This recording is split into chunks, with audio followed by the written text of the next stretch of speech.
Jack Robinson there is saying it was a must-win game. In the end, Clinton, you watched it, ended in a heavy defeat. And was that in some ways their season, you know, in a nutshell there, just too easy to score against? Yeah, definitely. I think he's right, Jack Robinson, what he says. The first half, I thought they were the better team, but in this league, if you don't take your chances, Jules, you get punished, and that's what happened to them. But it's been the story of their Sheffield United season. I don't think they've been good enough defensively. Altogether as a team, been nowhere near good enough. I thought today, as I said in the first half, I thought they were really good, but just didn't take their chances. But as I said, it's been really difficult for them. When you lose two of your best players at the start of the season, Sanderberg and Jay, and you don't replace them, it was always going to be a big struggle even if you kept them. And you needed to improve on the squad, and they haven't improved on the squad, and evidently that's why they've been relegated, because it's just not been good enough this season. The league table doesn't lie come the end of the season, Jules, and for the Sheffield United, just not been good enough. Yeah, a lot of consideration needed now from Sheffield United, from the hierarchy as to what they do on the playing front, and of course the manager as well. Chris Wilder came in midway through the season. What happens with him, do you think? Yeah, that's the decision they have to make. We know what Chris Wilder's like with Sheffield United when he got them out of the Championship before, so will they stick with him? And that's the conversations they will have to have. It looks like a lot of the players want him to stay around and be involved, and he does know that football club, you know, inside and out. And going to the Championship, he has been successful in the Championship, but there's a lot of big decisions there. There's a lot of players who they're going to keep on, but first and foremost, yeah, they have to sort out if Chris Wilder's the man to take them forward next season. I mean, they took 2 seasons to come back last time when they finished 16 points adrift back in 2021. Yeah. Chris Wilder applauds the travelling fans, who have been magnificent. Yeah, of course. You know, defeats like this, I mean, they've now conceded 97 goals. They are 3 off the Premier League record of 100 set by Swindon. That was a 44-game season back in 94.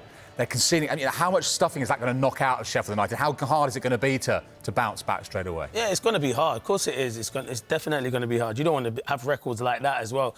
You know you're already going down and you have records like that. So it's going to be really difficult. But as Jack Robinson said, they have to get to the summer, rebuild, go again and come back in for pre-season and try and get out of the Championship. But the Championship's going to be hard, Jules, because whatever teams go down and the ones that miss out of going up this season, you know what, the Championship, it's a really hard league, and you're going to lose players, so you're going to have to invest and try and bring quality players back in. The likes of McAtee, who's on loan from Man City, I don't think he'll want to be playing Championship football. He'll be looking for another loan in the Premier League. So, yeah, it's going to be hard for Sheffield United. They just probably want the season to come to an end, rebuild and go again in the summer. Yeah, just 3 Premier League wins all season for Sheffield United. For Newcastle, let's finish on a positive for them. 5-1 win, 2 more goals for Alexander Isak, 19 for the Premier League season. And he becomes the first Newcastle player to score in 6 successive home Premier League games since Alan Shearer back in 1997. He went on to score in 15 in a row, so he's still got a few games to keep that up.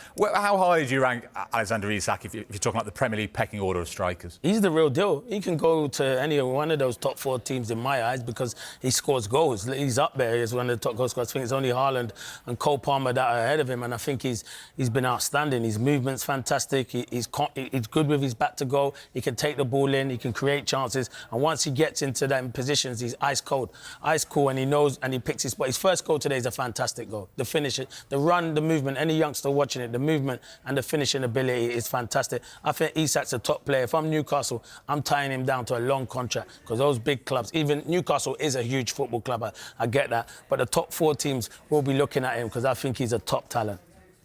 Yeah, 19 Premier League goals, 9 in his last 9 games. He is an in-form striker, as Sheffield United have found.